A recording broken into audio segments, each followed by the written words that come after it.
Can you imagine that you will get 12% off after watching this video on this lens here? No? Then stay tuned. I never thought about getting a lens which is in this size and weighs 1225 grams for my Sony Alpha 7 IV, but here it is. It's a pretty versatile lens, and that is the Samyang 35 to 150 millimeter f2 to 2.8. I think this lens is for some reason called somewhere else on this planet Rokinon. I'm not 100% sure if this is still the case, but in the past I was testing already some other Samyang lenses and they were called differently, for instance in the United States. By the way, I'm a bit sick today, doesn't matter, I'm here for you to test out this wonderful piece of glass. Let's speak about the body, and as I said before, it's not the lightest lens with 1225 grams.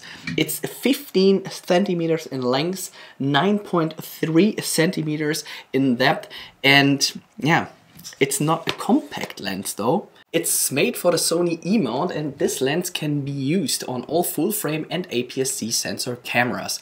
On APS-C sensor cameras, you do have a crop factor of 1.5 using Sony cameras. It does have a variable aperture, so if you wander at 35mm, it has an aperture of 2.0. If you zoom in a little bit to 50mm, you get 2.2. And if you zoom in all the way, you do have a maximum aperture of 2.8. What I can recommend highly, if you use this lens while walking through a city, make sure you lock it, otherwise, due to gravity, it will extend after a few meters walking.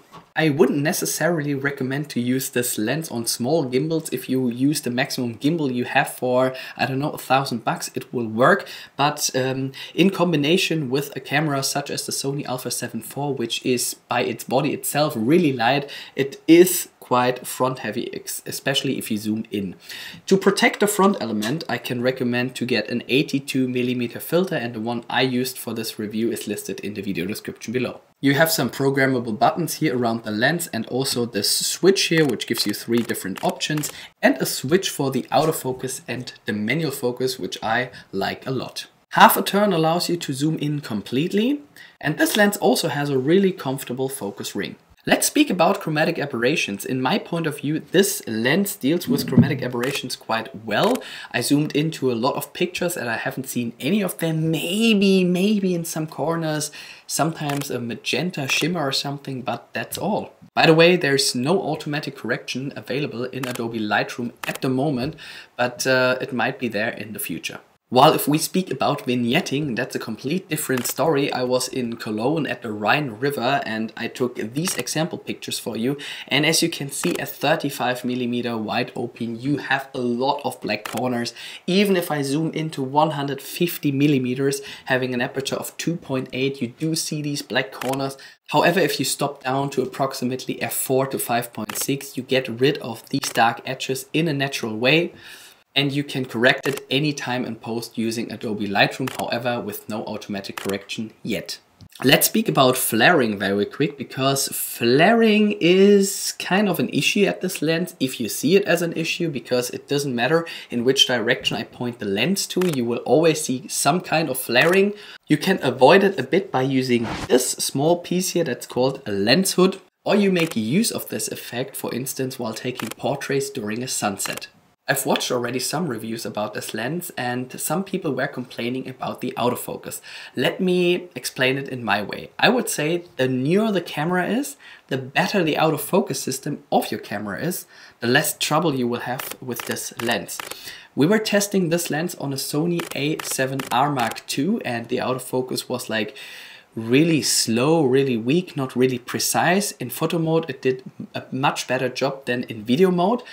So we used this lens on my Sony A7 IV and it was a complete different world. So I used it on a new camera, I used the AFC mode for tracking, I used it in low light, I used it for taking pictures, and it did a fantastic job without any issues at all. Sometimes if you zoom in, the focus tends to be a bit slow.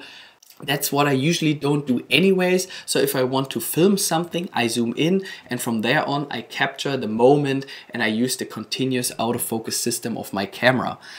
In photo mode I didn't have any issues at all, not even in low light. For us, the tracking worked also pretty nicely in AFC mode. Even if I used a single shot mode, it did a fantastic job on newer cameras. Just keep that in mind while using this lens. That is my personal opinion. And if you're using this lens on an older camera, don't expect too much.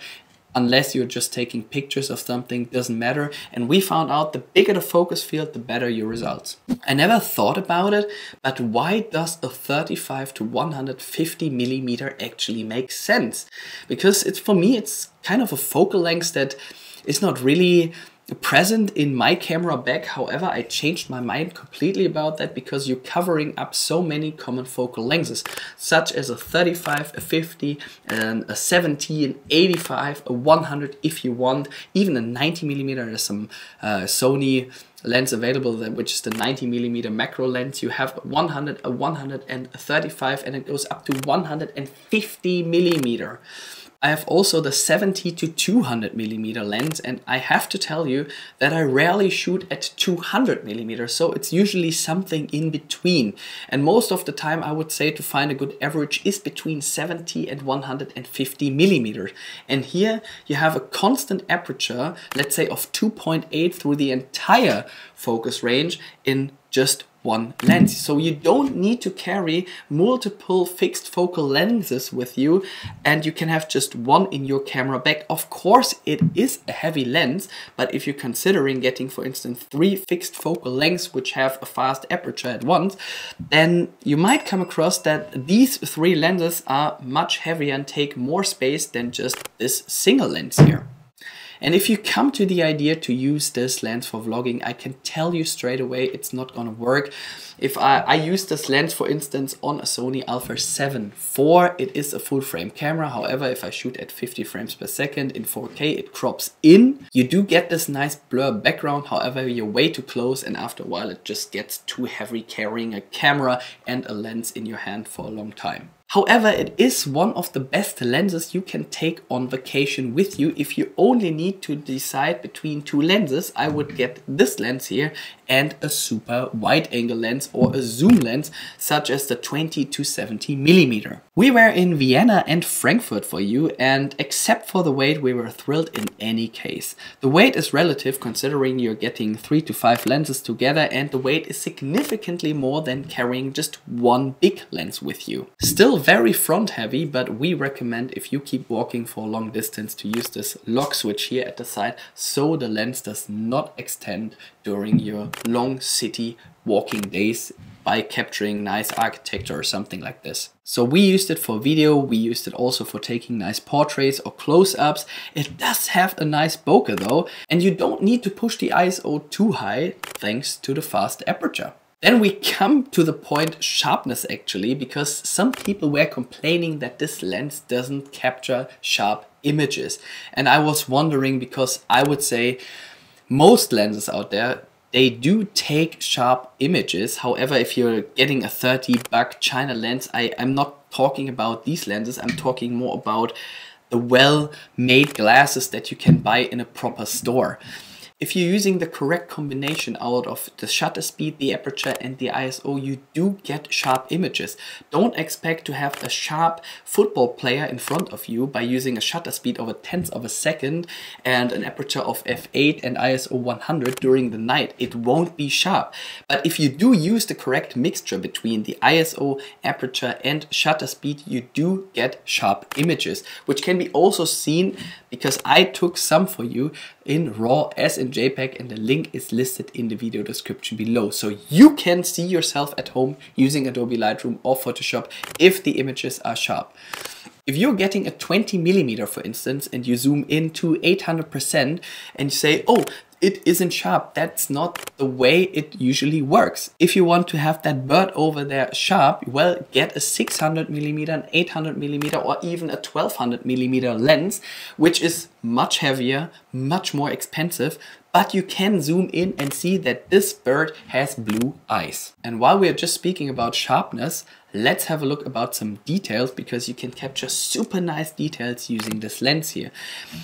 because it does offer also some nice macro capabilities. As written here on the side, at 35mm you can go into 32 centimeters from the camera sensor to the front of your lens, and if you zoomed in all the way into 150mm you can go as close as 85 centimeters. Therefore it's a super suitable lens for details, nature, food, fashion, close-ups and portraits, which we will have a look in a second. Even for architecture it seems to be a pretty decent lens if you don't require that super field of view. If you're walking through a city and you see some nice details at a house, you see this nice French balcony or some flowers in front of the house, well, that's all possible using this lens. And even if you're standing in front of a high building and you zoom in all the way, you can see the top of the building, and you don't need to worry too much about distortion because this lens does not really distort at all at 35 all the way into 150mm. So where would you actually see the biggest strengths of this lens? In our point of view, it was definitely for taking portraits such as street photography or wedding photography. Imagine you're on a wedding, you have one wide angle lens with you for group shots, for instance, or for some action shots during the night when the party really goes on. Or you use this lens here through the entire day at 35mm to have the couple somewhere standing, or at 150mm to go really close to have that nice blur background using a wide aperture of 2.8, or you want to capture some details at this wedding by going really close down to 32 centimeters. You have such a soft bokeh considering that you have just one lens with you for just over $1,000, and there's no extra lens required to get these kind of shots. Kevin, my partner here for this video, said I always wanted to get a 70 to 200mm lens, but no, 150mm is well enough for capturing all these nice images here. So I can definitely recommend have a look at this lens when it comes to taking portrait pictures, weddings, or for your next vacation, because the only thing you really need in addition to this lens is either a super wide angle lens, or if you're on safari, a super telephoto lens. But this one here covers all the focal lengths in between, which are quite common. And as you have seen already from the previous shots, the bokeh is so soft. It's great for food, nature, low light. It's one of these lenses which seem to be always right to have in your camera bag if you don't want to carry multiple lenses with you. Should you get this lens or not? Well, that's up to you. If you have a really old Sony camera and you're just there for taking stills, it's still a nice lens. If you are more into action photography, like events, sport or video, you need to make sure that you have a camera with a fast autofocus system. You don't need to get the A1 for that. The A7 IV does a pretty decent job when it comes to autofocusing and tracking. And the next issue which might come up is the weight of 1225 grams. I would say if you're thinking about getting multiple fixed focal lengths, try out this lens and see if it's too heavy for you or not. And if not, or the other 3 or 4 lenses that you have in your camera bag are more expensive and more heavy than just a single lens, it's probably time to go for this single multi-talent lens. Keep in mind, if you want to use this lens on a gimbal, you do need a proper gimbal for that, not one of these cheap ones, because you can't really balance it, especially if you zoom in. We didn't have any focusing issues. For us, the images seem to be sharp. You do see a lot of vignetting though. The lens flare is quite pronounced. We didn't see much chromatic aberrations. You can easily zoom in. The manual focus ring works nice. And I never thought about getting such a focal length, but in this review you saw why it's so handy to have one of them. So my question to you is, have you ever used this lens on any of your cameras? If yes, let me know on which camera you used it. How did you find the sharpness and the autofocus? Or would you say you're getting an alternative because this lens does not cover the focal lengths you're shooting most of the time? And I have now a 12% discount on this lens as well. Just have a look into the video description below. Thanks for your undivided attention. See you next time und tschüss.